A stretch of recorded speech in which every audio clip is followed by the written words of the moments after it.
Hi. Hello. Hello. Have you Hi. have you heard of the method where like when whispering it's like the difference between ho like ho and like and ha like ha you go ha. And it can naturally raise the back of your throat and you can like use that to kind of like train. Yeah, that is what the monkey sound is. Ooh, and then ah. Yeah, that's People just it's the same thing, but that's like having that being able to feel the difference between the like lower and the higher with just 2 syllables. I don't know, that it really helped me. That is actually the next thing we were talking about with vowels too. What's up? Oh yeah, sure. Will we cover chirping specifically, perchance? No, this is specifically for like human voices. If you want to chirp really high pitched, change your vocality to be during sucking in air, and it can help you get the back of the throat that you need. Oh, gotcha. Suck in air and do that. I'm not an expert on that though. That's just stuff I just heard. That's right. Is this how transphobia I move at like 2 meters per other people as well, but I hour. can't make so high pitch sounds. Like if I try and do a full range of sounds, my voice stops. There we go. In a certain range. That's normal. That's very normal. Your feminine voice is much more resonant than pitch, and everyone can do high resonance. Yeah. Like if I just take resonance out of my voice and speak at the exact same pitch, it sounds a lot more feminine, and that's just resonance. And I can add pitch, and it sounds a lot more feminine, but if you just do resonance drop, then you're most of the way there. I'm a bass too. I can go real low, and my upper range is not very good either. I asked to change my pitch 90%. I have never met a person with a range narrow enough to not feminize.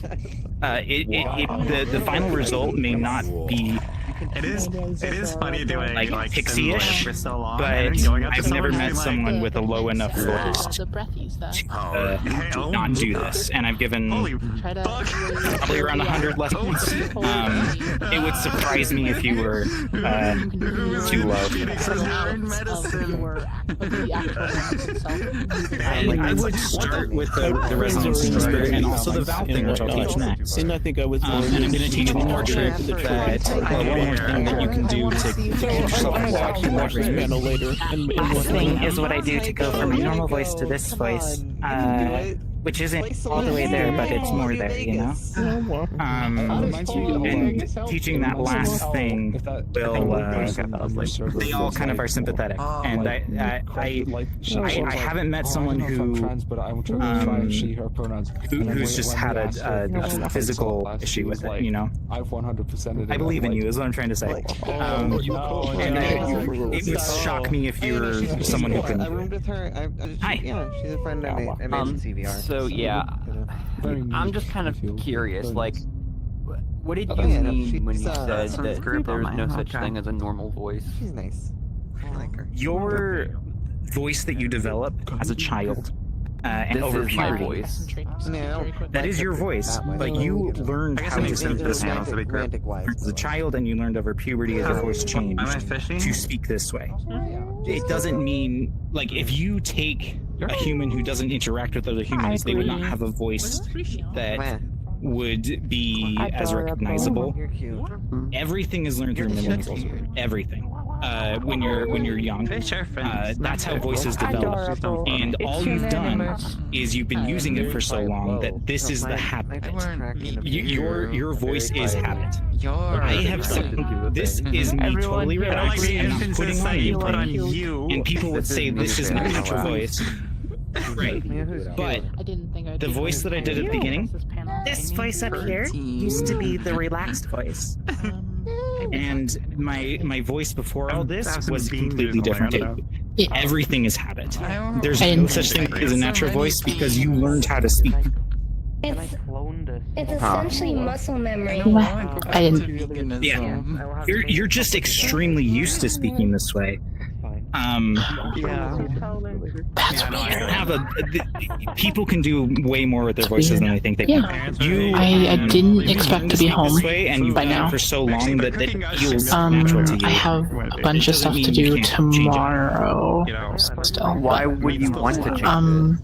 Is there any reason If why you're people want trans, to change it? this is the whole point of here is generally because people are trans. Heck, I'm sorry. Their cooking was worse before they went vegan. I respect it. That's the whole. These guys are so used to just like. There are other reasons if you aren't. I was planning on conversing. I'm sorry. Just learning how to do it can be awesome, and too. And then, but then when if they you went want to vegan, there's not a lot of options, so they had to learn or how there's to such cook thing, themselves. or if you just want to experiment with your voice, there are a lot of reasons So I don't to. You have don't to be need trans then. Yeah. No, you can just do it when you. No, it's just a skill. Yeah, you can just do It's it. good for voice acting. Like if you want to be a voice actor. Yeah, Is it as good? I have quite a few friends that do is it the thin same voice thing as doing like because of voice impersonation? acting, and they're not trans. Basically, you're using the same dialects. Like the difference between that and a trans person is they are trying to find something they want to do forever. voice can be very. That's my voice. I worked on this, you know. I like sounding the way I do, and I adjusted all the dials until I sounded this way. I'm not very confident in my voice as it is, so I don't really know how to. It's not as different as people will think. It can help out. It can help like Featuring to also, like what I would recommend doing is some people. I know this can be really stressful and really vulnerable. Doing it in a public place is not going to be very fun. I'm going to be posting, well, Echo's going to be posting my syllabus and all this and like ways that you can practice. If you just sit in a room and then record each thing and just try it out and see how it sounds. If you can detect the differences, that's good. Once you have the syllabus, just try to go sequentially. It'll help a lot. I know that it's really hard to do this in a public place, and I know it's really vulnerable and frustrating. Under my cat's paw, so she I might be better to do it in a more public, if quiet place, because at home I have to deal with my family and I don't feel She's like, I don't feel too like a comfortable. toddler, you like going around my thumb. Do you drive at all? Do you have drive stuff? I used to practice in the car all the time. You can also take walks and just talk to yourself a little bit. I might just go on a walk or something. Singing is another good one. I sing a lot. Singing only helps sometimes, and I'll explain that in a bit. I would just recommend finding any opportunity you can. It is always kind of a grind to feel confident in it, and then it's even more of a difficult task to use it with other people. Wow. I mean, my voice as it is already kind of modulated. Like my normal voice is a bit more deep like this, I guess. But I know You do it's have a just really the way- nice timbre to your voice. I think you, like, if you took the resonance out, it just sound really pretty. How do I do that again? So it's the whisper thing. So can you? Nope, I fell off. I got stuck. There we go. If you try to, you can mute for this if you want. Can you try to copy me? Yeah. If I go,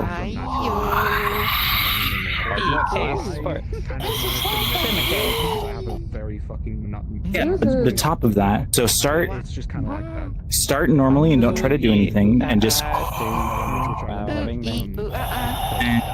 But it's pretty.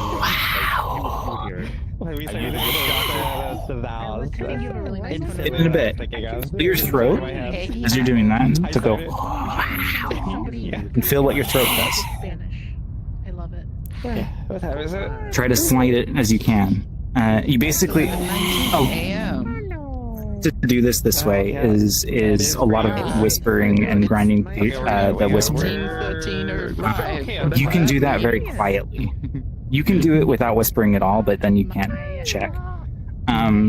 Another trick you can do if you want like an objective measurement is to get a brown noise generator and put it to your mouth and open your mouth, and you can change the pitch of that generator with your throat. You don't have to whisper at all. It will just change what the brown noise does. There's a lot of stuff that you can do, and I know it's very difficult to. This is a very beginning. I'm just teaching a few tricks kind of panel. But if you can do things consistently, Did I get that stuck in your head? if you don't want to do it with other people, the easiest way to go is just find places to do it. And I know it's hard. There's not really a solution to the anxiety about it. I struggled with that a lot for certain, and most of my students did too. But I think that if you're modulating now, I can tell the things you're doing. You are speaking softly and kind of back, so yeah, I think it's mostly just going to be the whisper for you. But I want you to pay attention to the last thing I teach. That will give you a lot of perspective. But I'm not going to solve it in a single panel, you know? It's a lot of graying and it's a lot of naturalization. But I'm going to be posting more resources to AvaliCon, and the what I usually would do to teach. The main thing I'm doing is I'm choosing to either use the first or the Yeah, best of luck. Yeah, So the thing about it is you can't feel it. You can feel the change there, and if I frame it that way, of it being open, it will feel like it's opening. You don't have it nervous back there in a way that you can feel that fine of a movement, but everything is mimicry. My syllabus is not about the actual technical thing of what happens. My syllabus is about how do I get people who have been using voice their whole life understand in a way that makes sense. It is not about the scientific part of it. Go hold it open, the more air I can pass through it. Perfect.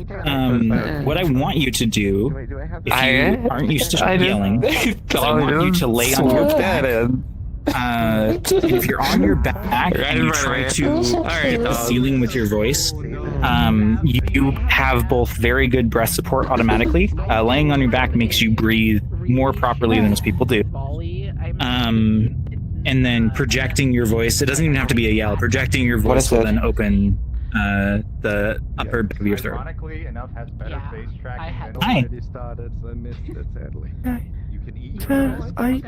I think I'm getting a bit better. Yes. Yeah. Yes, much better. sounds feminine to me.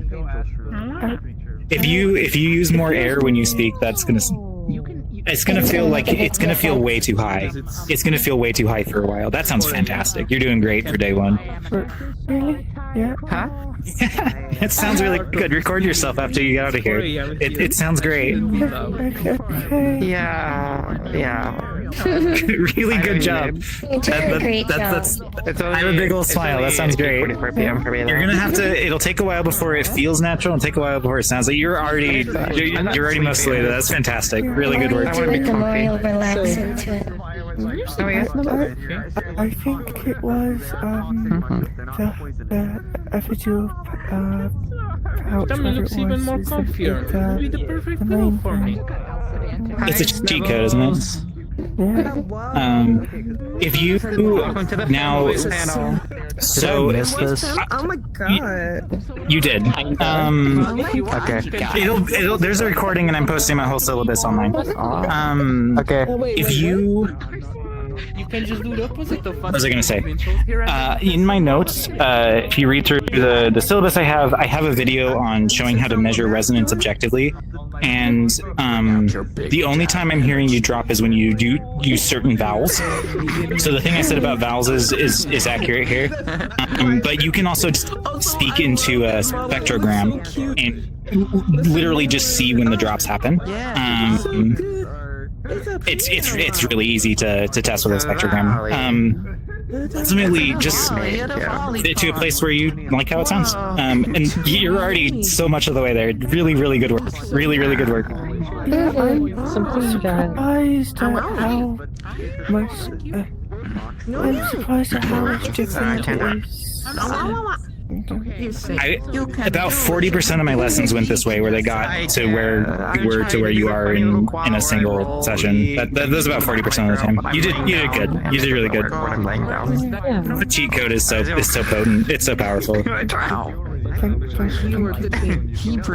Yeah, of course. I hope you find something that makes you feel good about yourself. How did it go? I did see it. I have one last question. Hello. Go for it. Because maybe I missed it a little bit. Like the roughness and smoothness of your voice. How do you control that? So, roughness and smoothness is a couple factors. When you're talking about roughness, are you talking about like this would be smooth, this would be rough? Did it start or did I miss it? I'm sure I missed it. Not really sure. I'm trying to figure out the quality you're looking for. Basically, there is in the back of your throat. That's just something that happens in the back of your throat when you don't have enough air support. Oh my god, I can find more like this. Yeah. So you will get vocal fry if you don't. So, okay. Resonance is sympathetic, which means if you are higher pitch, it's easier to get your resonance up, and vice versa. Vocal fry happens when you don't have enough air support to support what's trying to come out, and so it feels a little restrictive. I'm not very good at vocal fry, but it feels a little restrictive. This is not like me changing pitch or anything. So your goal then, if you do not want that quality to your voice, is to open and have more airflow through. It's one of the hardest things to get right, having breath control while you're talking, because you're extremely used to the amount of air you need, and changing that in your head is very difficult. The only way to really do it is to do it over a long period of time. I've never seen anyone do it very quickly, but you can practice in the ways that I was talking about, getting more air support. I would definitely practice that and then do constant self-checks. And over time, it will feel more natural to you. I used to... My voice sounds the way it does after... Well, it's complicated, but Sorry, Zolid. I had to specifically train more air control, and now when I say sentences and whatnot, it's completely followed through because I've had to constantly have good breath control. But I think it took like 6 to 8 months before I was able to do it, and I've been singing my whole life. It's a lot. It's probably the hardest thing to get down is removing that barrier from your voice. But it's also not something that it's something that you can get practice.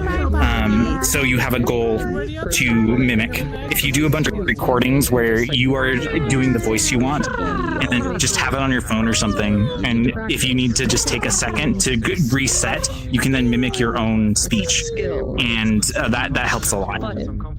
Okay. Does that make sense to you? Yeah, I think I understand everything. Thank you. Yeah, the main reason I went out to do my own training and own syllabus is because most of the resources I found were actively harmful to voices. They will hurt you. And I wanted to do something that both didn't require a enormous amount of research to understand, and also would get people there without them hurting themselves. Because most of the resources on like Reddit and like these random YouTube videos are like, you push it up with your hand. And I'm like, no, stop, please stop. I used to do that. Yeah, so I made my own based on both voice lessons I got from. I gotta credit her. Ziana Rose was my vocal coach, but I kind of with mission. I took a lot of the stuff and made my own syllabus because she had a very scientific focus out of it. And I was like, I need to do this in a human mimicry way. Human and Avali are very good at mimicry, and if you leverage that, you and others can get there. You know, if you copy. That in my syllabus, I talk about cadence and how, because feminine cadence in English has pitch raise or not pitch. Has pitch raising up and down depending on how you're emoting, and the easiest way to get that down is just copy a voice you like. Just say the things they say in your chosen configuration otherwise, and that's how you do it. All right. I can't wait to look back at this recording and cringe at myself.